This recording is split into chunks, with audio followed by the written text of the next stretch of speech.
So welcome to the Global Discussions with creatives, leaders and thinkers. Today I'm joined by Vanessa Fox O'Loughlin, #1 best-selling crime writer, Sam Blake. You're very welcome to the podcast. Let's begin by asking you to introduce yourself, what you do, because I know you're into lots of different things. I'm really interested in this discussion. So over to you, Vanessa, Sam. Tell the audience a little bit about who you are and what you do. Thanks so much, Simon. Thank you very much indeed for having me. I'm very privileged to be here, delighted to be able to chat to you. So I suppose I have two hats. I was actually doing an interview earlier today and they were asking me about the whole pen name thing. And for me, having two names is very useful because when I have my writing hat on and I'm focusing on the writing and editing and doing interviews and such like, I'm Sam Blake.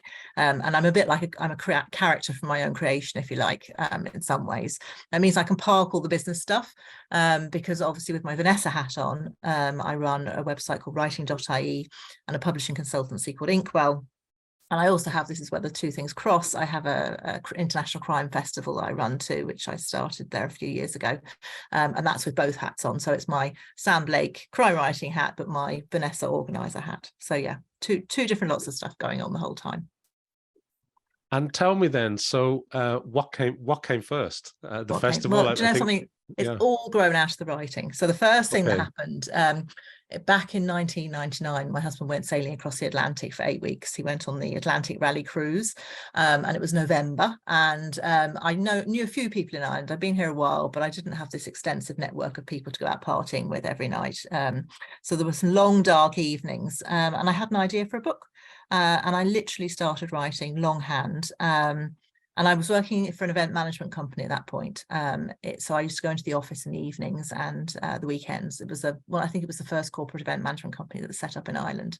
And so I was organising things during the day and then writing in the evenings, a bit like I am now, really. And that's really how it all started. And from there, I think I realised that I knew I needed to learn more about writing. So basically, I made all the mistakes that rookies make. I literally finished the first draft, thought it was the best book that was ever written, ever, and clearly was going to be an international bestseller, and literally sent it out to the world, to agents and publishers all over the world, where it was duly rejected by agents and publishers all over the world for all the right reasons. And but it was at that point I really realized that I needed to learn more about the craft of writing. The bug had really bitten, and I was into the second book, into the third book, moving forwards. But it was realizing that I needed to learn that really started, I suppose, me with the first business, which was Inkwell. So that's great. And so tell me about Sam Blake, that name. Like, just give us the backstory on that. The backstory to Sam Blake. So my name, obviously, my full name is Vanessa Fox O'Loughlin, which is quite long, and it presents difficulty to people in the UK because they get to the O'Loughlin bit and they don't quite know where to go, or they get to literally the G and they just get lost and they look at you in, help. So we needed a name that people would be able to pronounce and remember and spell, and one that would fit on a cover too, because clearly mine's very long and it would be a bit of a squish. So that was something else of consideration. But one of the other big things that we were thinking about was that men, there is actually research done now, but at the time it was just sort of a story that men didn't buy books written by women, crime novels written by women. And this was obviously could present a problem. So that's one of the reasons why we were looking for an androgynous first name as well. So yeah, Sam Blake was born. William Blake is my favourite poet. And the Sam actually came because my maiden name is Fox, and we were joking around at the time, and somebody said, oh, you could be Sam Fox, because that's nice and short and easy to remember. And we thought maybe that wouldn't work necessarily. But the Sam bit stuck, and then it got connected to the Blake, so it's good. It's nice being able to choose your own name, because you can, like, it's a good eye level on the bookshelf, and I'm between Benjamin Black and Maeve Binchy in some Irish bookshops. Good place on the shelf because it's very close to Michael Connolly and Lee Child, so it's good. Have to take all these things into account. Not bad at all. That's very smart. That worked out very well. It did indeed, exactly. Very, very good. So tell me, how many books have you written at this stage? So the one coming out in January, which is called The Mystery of Four, is the 9th book. I've got 8 in print and 1 digital exclusive, which is called High Pressure. And that's actually free if anybody wants to join my readers club. I have a readers club and you can download that for free if you join. Although it's available for sale as well. It's a Kindle book. So so that's 9. And then I have a YA book, which is coming out in May, which will be 10. So that's all written too, and I've actually written my 2024 book as well. That's finished. I'm waiting for the edits on that, so that's that'll be book 11. And they're the published ones. So I've got 5 in the drawer of unpublished, or 4 anyway, unpublished as well. And are they works in progress? You'll get to them at some stage? The ones in the drawer, no, they're staying in the drawer. They're my learning curve. That's the apprenticeship. So no, they are definitely staying in the drawer. Very good. And you mentioned earlier about, you know, the first book that somebody writes and you assume it's going to be the world's bestseller and everything. And then, you know, I suppose the traditional way is you send it out, you get a rejection slip after rejection slip. And a lot of authors get very disillusioned at that point, don't they? So what helped you to sort of power through that? And also maybe a second part of that question is, what are your thoughts on sort of today's digital world where a lot of people are self-publishing, a lot of people are maybe not going down a more traditional route of working with a publisher or a publishing company? Well, I'll do the second bit first, because I think self-publishing is a wonderful opportunity for authors. It gives people just a chance to reach readers where they might not have done before. You can have written a fantastic mainstream novel, but there's only so much room within publishing, and there is only so much space for the books that can be published, and there are more writers than there are books, you know, spaces for books. So there's always a chance that you're going to write a fantastic book and it's not going to find a home. And so self-publishing gives you that opportunity, but even bigger for anybody who's writing in a niche, who has a particular type of book or a very small market. And when I say small, it might be small so geographically, or small in publishing terms, but in fact actually could be millions of people, you know, globally. Then self-publishing is absolutely wonderful, because you can really reach your audience. And so it's proved really successful for some people. I think self-publishing is very much like setting up your own business. You need to have all of those skills and the marketing ability and understand how to market your book, because obviously you have to do everything that a traditional publisher is going to do to be successful. People do self-publish and expect it just to take off on its own, and that's not going to happen. You know, the last time I did an event with Amazon, which was a good while ago, we were chatting, there were 10 million books on Amazon at that point. I mean, there's probably 20 million now, and you know, you don't want your book to be number 10 million. So it is a whole, I suppose, a whole job, if you like, in addition to being an author. But I think it's very exciting. So from that point of view, it's great. But in terms of, keeping going, I think I am one of the world's positive thinkers. So I tend to be the person who just thinks, I tend to expect things to be successful. I don't go into something expecting to fail. So it might take longer than you think. And it did take me a lot longer than I thought it was going to take. But I think because I was busy doing stuff along the way. And as I say, the businesses all grew from needing to learn how to write better. So the first thing I did was set up running workshops with best-selling authors. That took time, you know, and as things take time, then you don't really notice the time passing so much. Positive thinking. And also I would say to authors and writers to make sure that you've got a submission strategy. So there's always something out there that could be a yes. So whether it's the next book that you're writing, or whether you've got stuff on submission, or you've sent out short stories, or you've entered competitions, whatever those things might be, any one of those things could be the yes that you're waiting for. And that helps you keep going. It makes a huge difference. So I always think, you know, if I write a book and I send it out and it doesn't land, that's fine, because I've got another idea. I suppose it's a bit like business too. I always think, if you know, sometimes you do things in business and people mimic them, or they do similar things, and that never worries me, because I always think, that's fine, you can get on with doing what you want to do. I know I'm going to be on to the next thing soon, because my ideas just keep coming, and that's really important, obviously, in books. So it can always be the next idea can always be the big thing. You just never know. And just a quick follow on to what you said there. So if something doesn't work and it doesn't land, do you then just move on, or do you rework, rethink, or has that project passed for you? It depends. It depends on the feedback. So certainly in the writing world, if I've written something and I've not quite hit the mark with it, or you know, there's something not quite fitting, but somebody who has expertise in that area comes to me and says, well, look, you know, if you did this, it might work better, then quite often I will look at it and see if we can tweak it and play around with that. I suppose that's what you do in the editing process with any book. So the books that I do write, I send in, my editor says, you know, maybe we need to move these bits around, and I'll work on them to a certain point. But I'm also the type of person that can let things go. And I think being able to pivot, whether it's in business or in writing, is really, really important. And I'm thinking of pivot rather than completely, you know, rather than the venture capital sense of completely dumping something, like, you know, reinventing it and really looking at it from a 360-degree point of view. But I'm, you know, I'm happy to move on, because I always think that everything you've done, certainly in writing, every word you write moves you forwards. Every word you write makes you a better writer. And so, yeah, I've got 4 books in the drawer that will never see the light of day, quite likely, for very good reasons. But those, I needed to write those books in order to get to book 5, which was Little Bones, which was my debut. And that was a runaway bestseller. You know, it was in the charts for months, and hit #1 straight away. So I would never have got to that point if I hadn't written those books first.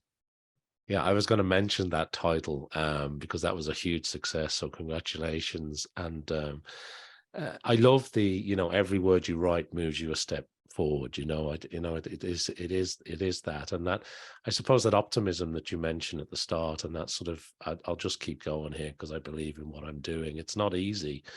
And there's an awful lot in the self-publishing world that you've mentioned as well.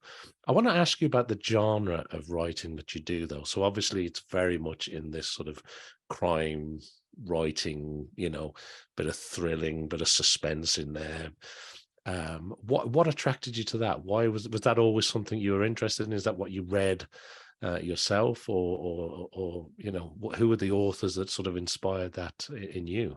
Yeah, no, definitely something I read. So Michael Connelly and Lee Child would have been the first, I suppose, big authors that I read in the crime genre. And I love mysteries. I love puzzles. I'm really nosy. You're allowed to be nosy when you're a writer. So I love knowing what's going on behind closed doors. I'm just fascinated by all of that. I'm the person that sits in the coffee shop and overhears listens to conversations. There are writers all over the place doing that, I know. But, you know, we literally just do that and take everything in, literally antennae wiggling the whole time. But yeah, so I'm interested in puzzles. I'm interested in mystery. I'm interested in a book that challenges me. So when I read a book, I want to be challenged. I want to be intellectually challenged. I quite often want to learn something new too. So if I pick up something new about the world, then that's a bonus for me as well, you know, or even just the world view, seeing it from a different angle. So I enjoy that too in a book. And I suppose you want to write the book that you want to read, if you like. So you're always striving, moving forwards, but always, and stories come in different shapes and different forms. So actually my books, The Mystery of Four, which is the book that's coming out in January, is quite different from Remember My Name, which is the one that's just passed. It came out last January in the paperback in November. That's quite actually quite a techie book, if you like. It's about cybercrime, it's about business, it's about managing directors and things going on in companies. And so that, from that point of view, it was also sort of a city-based book, and it's quite fast-paced. The Mystery of Four is complete contrast. It's set up in a country house in Wicklow, and it's much more of an Agatha Christie style cozy mystery with larger-than-life characters. So it's a different type of thing to write. But I think part of what I want to read, I like variety when I'm reading, and I like to stretch myself as a writer too. So I want to try and do something a bit different with each book and improve on what I'm doing, hopefully, as we move forward. And so, yeah, I can see the visual image of, you know, writers sort of listening into conversations, getting ideas, you know, that sort of little bit of nosiness, I think you referred to it as. But The Mystery of Four, which is the book that's coming out, and Remember My Name, they're very different in one sense, but there are, you know, the genre, the theme running through. Yeah. But you sort of go from, you mentioned the sort of Agatha Christie style approach to Mystery of Four, which that's, I'm going to have to add that to my list now. So that will have to be added. But Remember My Name really appeals to me too, because of that sort of business cyber type experience of it. When you're writing, do you write to schedule? Is there a set time that you write each day? Is it as the passion and the words flow out of you? Is it waking up in the middle of the night and I have to get this down because I've just had a great idea for a character? How does that process work for you as an author, as a writer? So I suppose the creative bit, which is that waking up in the middle of the night, tends to happen at the start when I'm thinking of an idea. So I'm working on a new idea at the moment for the next kids book, and I'm in that exciting zone where I've got a bit of an idea and I'm waiting, and I'll do a bit of research on the internet, and I'll look at TV and magazines and all sorts of other things and try and pool ideas, if you like. And I love that creative space, because anything can happen, and you don't know what's going to happen, and you're waiting. Stephen King talks about great story being the collision of two unrelated ideas, and for me, certainly the best stories are, certainly the ones I've written have been a collision of completely unrelated ideas that have come together and they create their own story. So I find that phase very exciting. And then when I'm actually writing, obviously I have to write to deadline now, so I know that I've got X number of months or whatever it is to write the book, because I'm very busy doing other things as well. I actually just write when I can. So in theory, in an ideal world, it would be the first thing, I'd come down to my desk first thing in the morning and I'd write my 1,000 words or whatever it was before I opened my email or did anything else. Unfortunately, life doesn't work like that, and I tend to be drawn to do the bits and pieces to try and get them out of the way so I can clear my head for the writing. So so I write when I can, basically, and that can mean needing to catch up at the weekends and trying to write 5,000 words a day at the weekends.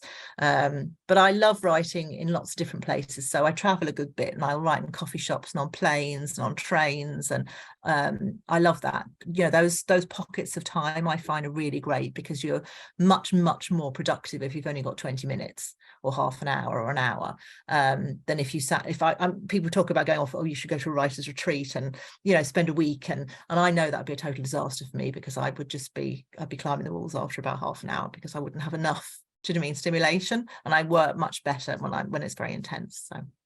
And do you find you have to work every day? Do you find that whether it's 10 minutes, 20 minutes or a few hours, that you must write words every day? Do you follow that sort of principle? I'd love, I would not, I don't have to, but I think you have to keep the story in your head the whole time. Okay. So that's why I create storyboards for every story, when I get lots of pictures of the locations that I'm writing about, and I try and find pictures of people on the internet that look like the people in my head, and I create storyboards. So at the start of every book I'll create a storyboard, and that sort of lays the story down, if you like, and it means then I've got it in front of me.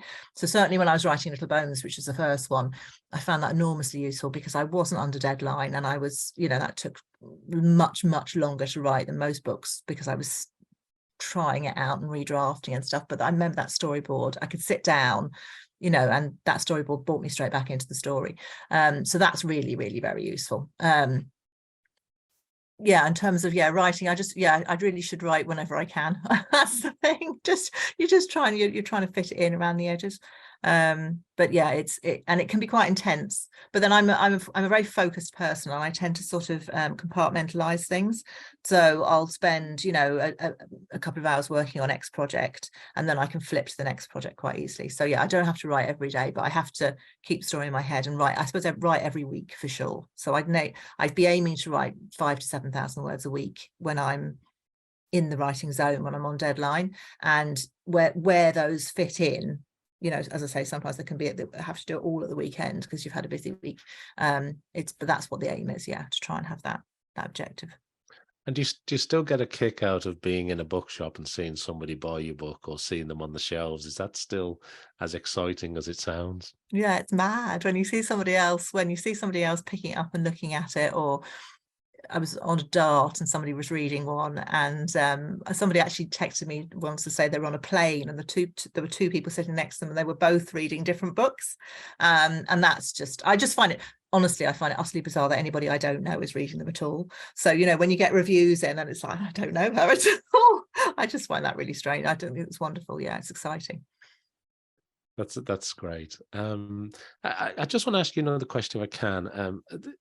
The audio book world has grown significantly, hasn't it, over the last number of years, whether it's been on Amazon or Audible, I suppose, as the company is, or there are other alternatives, of course. There's a lot of open source sort of options there now.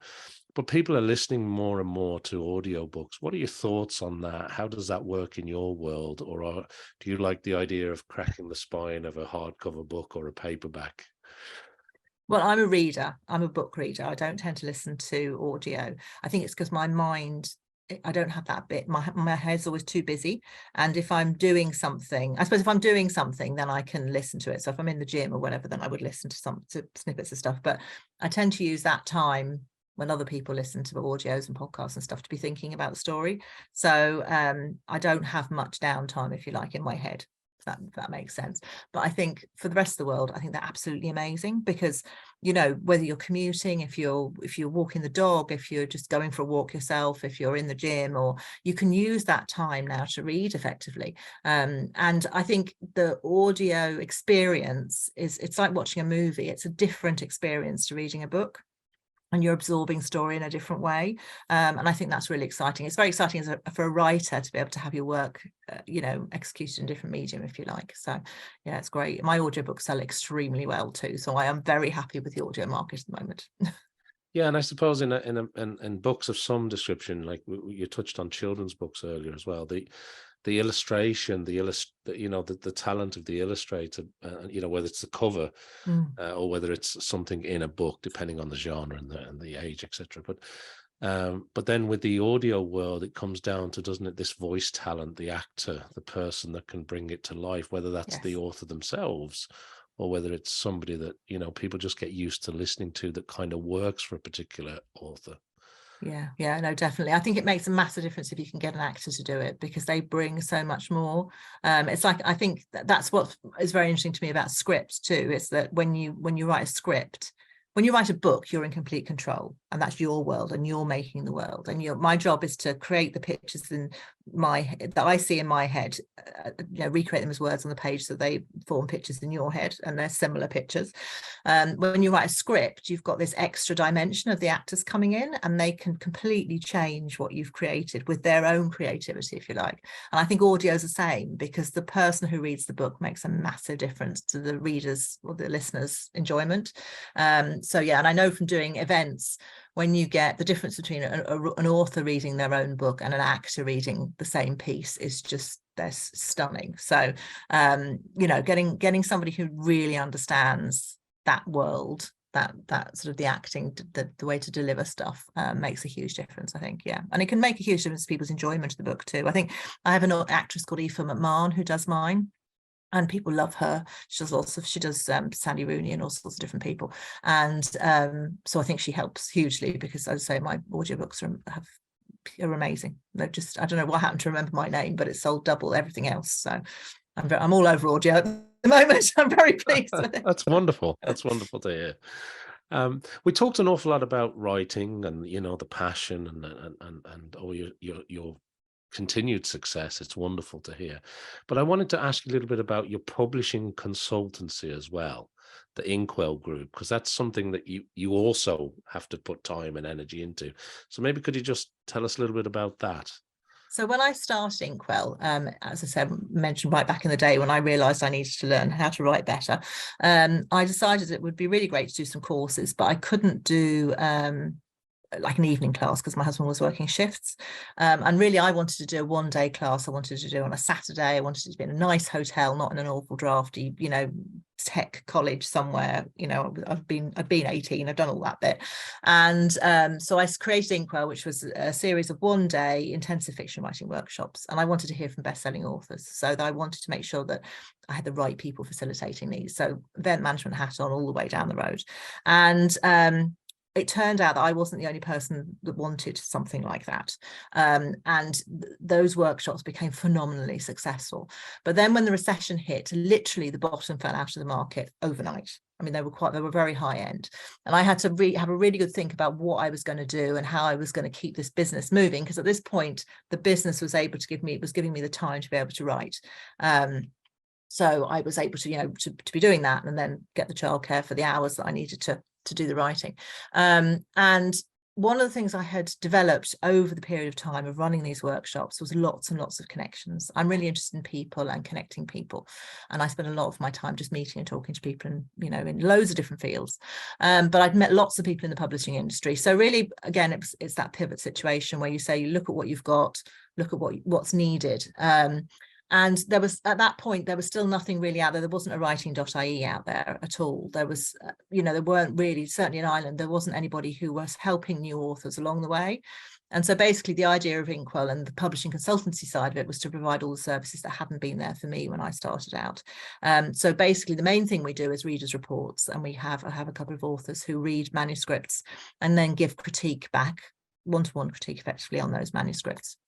And where possible, if something good comes in, I then are able, I've got lots of contacts with writers, with publishers and agents now, and I do a good bit of scouting and connect. Again, it's all about connecting people, connect the authors with the publisher or with the agent or whatever happens along the way. So and I think that's been successful because of the experience that I've gained through reading manuscripts. I mean, in this case, we're 20 odd years down the road, I've read thousands of manuscripts, and I know what works and what doesn't. There's a lot of experience and I suppose instinctiveness in that, of knowing what's really working, and so that's really what the publishing consultancy is now. Again, probably doing a bit less of that now because I'm trying to focus more on the writing side. That's wonderful. And the other thing that I must ask you about is the festival. Because again, that's sort of another string to the bow. So tell us a little bit about how that came about, what's involved in the festival, because it sounds wonderful.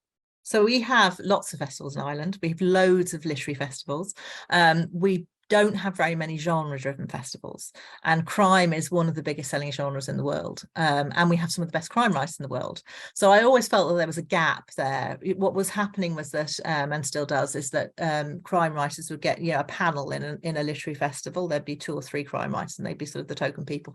But I know, and I felt very strongly, that there was a huge market for people who just read crime because that's what they love and they just want to learn more.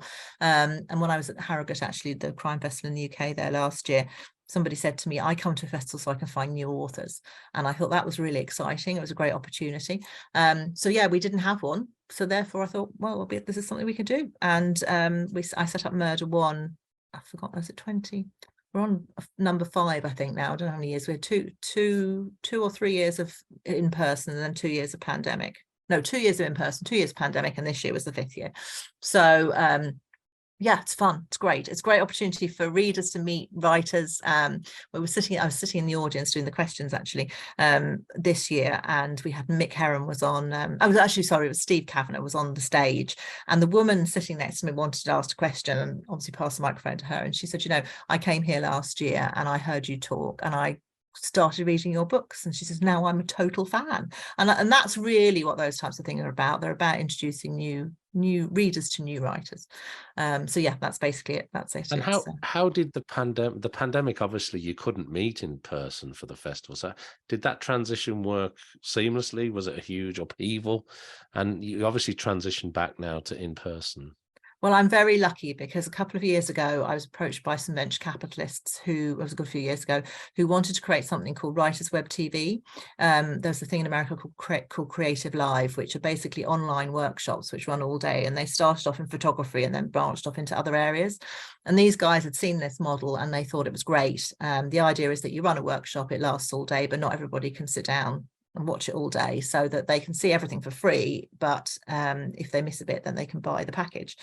So that in terms of the concept it's great, and they approached me, I can't even remember how long ago, it was ages ago, and it was so far ahead of its time. I mean, nobody was doing internet live streaming at that stage, but they pulled in a TV crew, Irish Film and Television Services, a great guy called Kyle, and basically we created a pilot, and then we did 7 workshops, so that's like 35 hours of live internet TV, with the full camera crew and the whole lot. So that taught me how to do it. So I knew going online for me really wasn't a problem.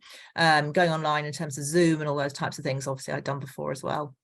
And I think I was very lucky that I was in, because of writing.ie, I was in that world, and I understood it, if you like, so I knew how to reach the people and how to make it happen. Yeah, so this year's Murder One was I've been dying to live stream it for ages, and this year we got the money and we were able to live stream it, because it's taken till now for the funders to see the opportunity, I think, and now people want to keep festivals accessible and they want to be able to have them online and hybrid festivals, proper hybrid festivals, and so this year we had a fantastic opportunity to do that. So I'm still waiting for the footage, and it'll be up very soon hopefully, and we'll be able to watch back, but it was literally filmed to television standards, so it's great.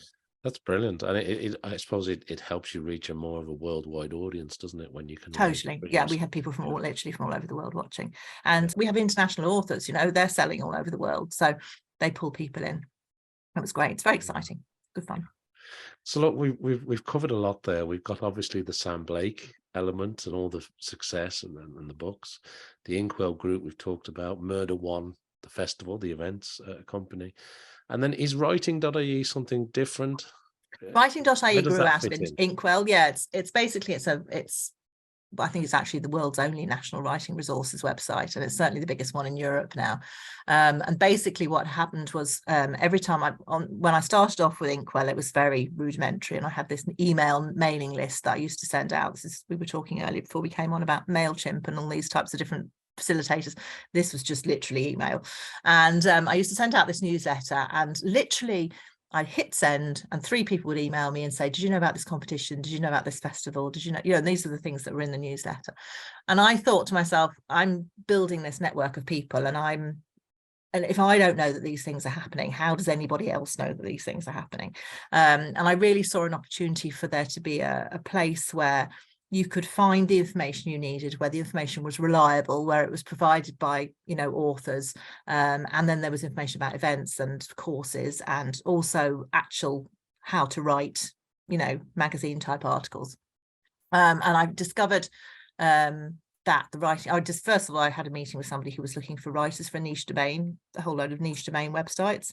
So he explained to me what a niche domain website was. And I literally left the meeting and checked, and writing.ie was available. So I bought it as I was leaving the building. And then I was able to get funding from the Arts Council to build the first version of it. And basically took my Inkwell newsletter and put it into a website. That was what it was. And it's been going for years. When did we start? 20, I don't even know when we started. I've lost track of time now. It must be over 10 years or more. At least 10 years, yeah. And it's phenomenal resource. And all the articles are penned by authors. So they're all written by people who know what they're doing. And there's loads of, literally, it covers everything pretty much in terms of what people need to know about writing. So it's everything that was not there for me, I suppose, when I started writing. Look, that's fantastic. I must ask you, I don't know if you do, but if you do get a chance to read a book yourself, what do you like? Is there anybody in particular, or is there anything that really inspires you or you feel drawn to? Or do you, because I suppose through the festivals and things, you're always looking for that new talent and you get lots of lots of scripts? Yeah, I've lots of new stuff to read, like unpublished stuff always. But no, I love reading. I'm actually judging an award at the moment called the John Creasy Dagger for the Crime Writers Association. So I have got 3 enormous boxes of books to read through. But no, for myself, I love reading. I love reading new talent. Love reading really strong debuts. This has just arrived, Exiles by Jane Harper. That's coming out in February. I'm really looking forward to that because she's an amazing writer. I've got a fantastic book I've just finished called Grave Expectations that's coming out in May by Alice Bell, which is hilarious, really, really great fun. It's all crimey. It's all that type of, I suppose, mystery. I need something that keeps me hooked and keeps me interested and makes me want to go back to it. Basically, I think that's the test of a good book. Are you looking forward to going back to reading it? Whole range of stuff. Well, look, before we run out of time, I want to squeeze in a couple of quick questions if I can. When you look back at your journey, your career, and everything that you've done so far, are the people that you've looked to who you admire, whether it's in the publishing world or outside of the publishing world, right? Who sort of do you look up to, or who sort of inspires you? I think I'm a great believer in that Jim Rohn quote about the 5 people around you. And I interviewed Cecilia Ahern a little while ago, and she wrote this book called Freckles, and it was based on that quote. She hadn't heard the quote before, and she just started thinking about it. And when I read that, I got in touch with her and I said, "This is amazing. This is my quote. This is the thing." And so I think having the right people around you makes a massive difference. So I have an amazing agent, Simon Trewin, who is incredible and incredibly creative and a real 360-degree thinker. And I love that in people because I think like that, and I love people to be able to look at things from different angles and think about how you can explore a problem. And it's not a problem, it's always an opportunity to do something new. So he's fantastic. I have a brilliant business partner. I run a writers group as well called Writers Inc., which is an online Facebook group, private Facebook group for writers. again, doing all those things, nurturing them, mentoring, coaching, and we set prompts and I critique each week as well. And my business partner in there, Maria McHale, is a business coach and an ex-journalist, and she is fantastic too, because she, again, thinks very like me in that we're always sparking off each other. I just love creative people. So yeah, so I think it's a case of, yeah, having people around you who have different skills to you. That's really important, who think in the same type of way as you do, but have a different set of skills. I'm also really rubbish with numbers, so I'm always I love anybody who's good with numbers. I'm hopeless. Yeah, so that's wonderful. And I know some of the people that you've just mentioned there. Actually, that's a wonderful team to have around you. Yeah, actually, I think you've interviewed them, haven't you? For I know, yeah, I have interviewed a few of them over the years, yeah, and I'm definitely connected to some of them. Yeah. But that's right. Yeah, I think you're right. Those people that you most surround yourself with that sort of help you out, and complementary skills as well, I think, isn't it? Yeah. Yeah, definitely. And also somebody to ground you, to say, actually, that's a really stupid idea. Because that's, I mean, Simon and I have we're always creating it. So Maria's the same, and we'll sit down and we'll chat or whatever. And then it's like, actually, they'll say, no, that's not good. That's a really silly idea.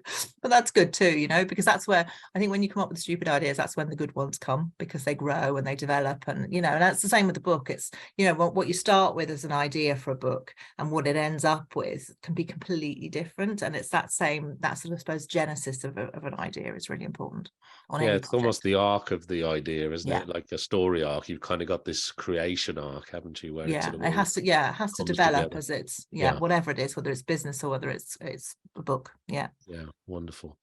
What about advice? So we talked about people that can sort of rein you in, and when you're going off track a little bit, say, hey, that's a bit crazy. What about this? You know, but what about the best advice you've received? You know, whether it's been, again, in this publishing writing world or in life in general. Is there any advice that stuck with you that you sort of still call on today?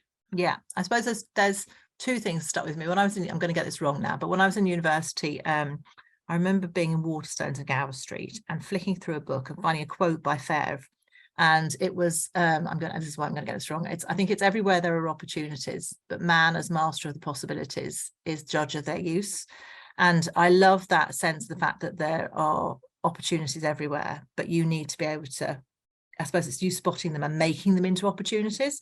And I'm an absolutely firm believer that you do create your own opportunities in life. They're not going to literally, if you sit behind your desk, they're just not going to come to you. You have to get out there. And it's in connecting with people and talking to people and, you know, being in places that the ideas come and those opportunities appear. And they can come from the strangest places. You just never know what might happen. So that quote, the Fèvre quote, is I think that's in my original global interview piece too, for anybody who wants to get the correct quote, because I'm always mashing things like that. And then on the writing side, the best advice I was ever given was just keep writing. It's so simple.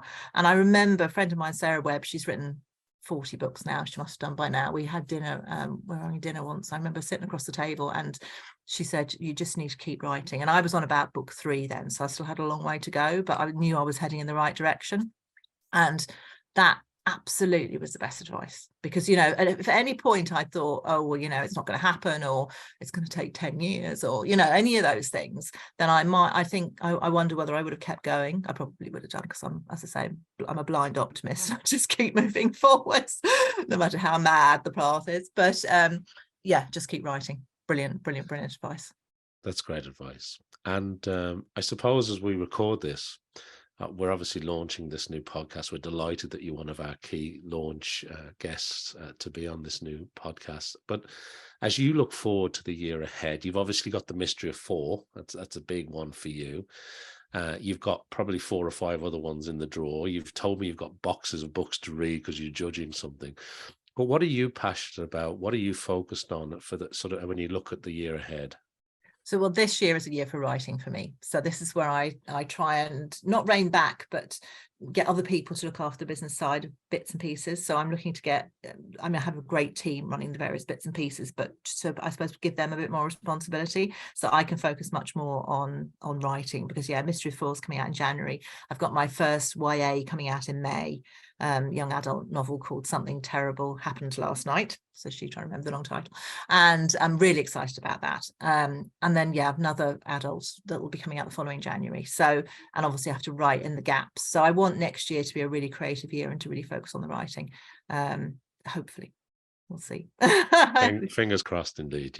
Yeah. Okay, well, that sounds great. So look, we've talked an awful lot. I'm so grateful for everything that we've touched on. And I'm sure our international audience will love some of the stuff that we've talked about, particularly if they like reading, if they're into crime in any shape or form, and some of the insights and advice you've been able to share from your world, including publishing, of course. So is there anything though that we haven't touched on, or is there any sort of project or anything that you'd like to share with us before we wrap up today? I suppose, well, the big thing for me at the moment is trying to build my Readers Club, which again is building the writing side of things. And the Readers Club is an online newsletter, and I will be doing online events and stuff down the road.